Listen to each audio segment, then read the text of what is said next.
సత్తెనపల్లి పట్టణం రఘురాం నగర్ కార్యాలయం నందు మీడియా సమావేశంలో తెలుగుదేశం పార్టీ జాతీయ ఉపాధ్యక్షులు, శాసనసభ్యులు కన్నా లక్ష్మీనారాయణ వైసీపీ ప్రతి అంశాన్ని వివాదాస్పదం చేస్తోంది అని, కులాల మధ్య చిచ్చు పెట్టే ప్రయత్నం చేస్తున్న వైసీపీ, రాష్ట్రంలో వ్యవస్థలను నాశనం చేసిన జగన్ అని అన్నారు.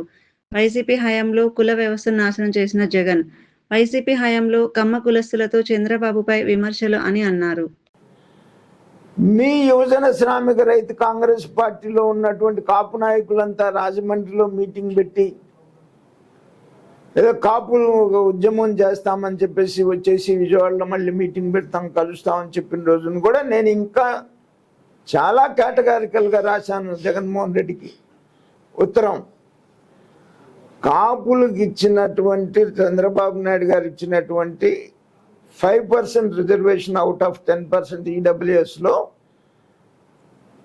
మీ స్టాండ్ ఏంటి, మీ స్టాండ్ ఏంటో చెప్పి, మీరు అధికారంలో ఉన్నటువంటి మంత్రులు, శాసనసభ్యులు మీరు ఆ మీటింగ్లో పాల్గొన్నారు కాబట్టి మీ స్టాండ్ చెప్పి మీరు విజయవాడ మీటింగ్ కండక్ట్ చేయండి అని చెప్పేసి నేను ఇంకా అది చట్టబద్ధంగా ఎట్లా కరెక్టో అని చెప్పేసి చాలా క్లియర్గా కేటగారికల్గా రాస్తూ జగన్మోహన్ రెడ్డికి ఉత్తరం రాశాను.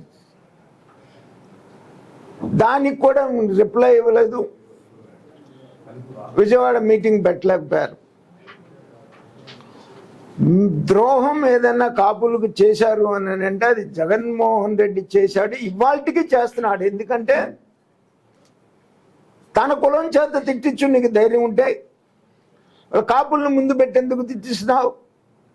నువ్వు అధికారంలో ఉండగా కమ్మారి చేత తిట్టించావు,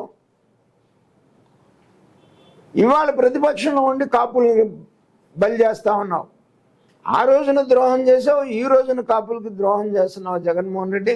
నిజంగా కాపులకు ఎవరైనా ద్రోహం చేస్తున్నారు అని అంటే అది జగన్మోహన్ రెడ్డి అన్ని రకాలుగా అని చెప్పేసి నేను ఈ సందర్భంగా చెప్పడానికి. ఎందుకంటే ఎక్కడెక్కడ దురదృష్టవశాత్తు చిన్న చిన్న ఇన్సిడెంట్లు జరుగుతున్నాయి. దురదృష్టం, అలా విజయవాడ ఒక ఇన్సిడెంట్ జరిగింది, దానికి గవర్నమెంట్ ఇమీడియట్గా రియాక్ట్ అయింది, దానికి సిట్ వేసింది, నిష్పక్షపాతంగా ఎంక్వైరీ చేసింది, అతన్ని అరెస్ట్ చేసింది. నీ టైంలో జరిగిన ఇన్సిడెంట్లో నువ్వు రియాక్ట్ అయినటువంటి ఒక ఇన్సిడెంట్ చూపించు, పైగా సమర్థించుకున్నావు. ప్రక్రియ పూర్తి చేయాలి అని అంటే సోషియో ఎకనామిక్ సర్వే జరగాలి. సోషియో ఎకనామిక్ సర్వే జరిగిన తర్వాత దాన్ని బేస్ చేసుకొని క్యాబినెట్ నిర్ణయం తీసుకొని అసెంబ్లీ రెజల్యూషన్ చేసి పంపాలి అని అన్నారు. దాన్ని బేస్ చేసుకునే రాజశేఖర రెడ్డి గారు ఉన్నప్పుడు కమిషన్ వేశారు సోషియో ఎకనామిక్ సర్వే నడపడానికి. దురదృష్టవశాత్తు అప్పుడు కంప్లీట్ కాల వివిధ కారణాల వల్ల. కానీ చంద్రబాబు నాయుడు గారు 2014-19 మధ్యలో ఏదైతే కాపుల డిమాండ్ ఉందో, కాపుల్ని బీసీలో చేర్చాలి అని అంటే కొన్ని బేసిక్ ప్రిన్సిపల్స్ పూర్తి చేయాల్సినటువంటిది ఉంది. ఆ బేసిక్ ప్రిన్సిపల్స్ ఏదైతే ఉన్నాయో సోషియో ఎకనామిక్ సర్వే జరిపించి దాన్ని క్యాబినెట్లో అప్రూవ్ చేసి దాన్ని అసెంబ్లీలో అప్రూవ్ చేసి కేంద్రానికి పంపించారు. ఆ రోజున నువ్వు వ్యతిరేకించావు, నేను వ్యతిరేకిని క్లియర్గా చెప్పాడు మీటింగ్లో, పబ్లిక్ మీటింగ్లో చెప్పాడు. ఇదేదో చాటని చెప్పినటువంటి విషయం కాదు, క్లియర్గా పబ్లిక్ మీటింగ్లో కాపులకి 5% రిజర్వేషన్ ఇవ్వడానికి నేను వ్యతిరేకిని అని చెప్పావు. ఆ రోజున కేంద్రానికి పంపించి కేంద్ర ప్రభుత్వం ఆ టైంలో ఈడబ్ల్యూఎస్ రిజర్వేషన్ 10% ఇస్తే, సరే అది కేంద్రంలో పెండింగ్ ఉంది, ఆయన అసెంబ్లీ పంపించిన రిజర్వేషన్ 5% కాపులకు ఇవ్వాలి, బీసీలో చేర్చాలి అనేటువంటిది పెండింగ్ ఉంది అని ఈడబ్ల్యూఎస్లో 5% రిజర్వేషన్ కాపులకి ఇవ్వాలి అనేటువంటి ఒక జీవో చంద్రబాబు నాయుడు గారు ఇచ్చారు. అప్పుడు కూడా నువ్వు పూర్తిగా వ్యతిరేకించావు. ఆ తర్వాత నువ్వు అధికారంలోకి వచ్చిన తర్వాత మొట్టమొదటి అసెంబ్లీలో నువ్వు మాట్లాడుతూ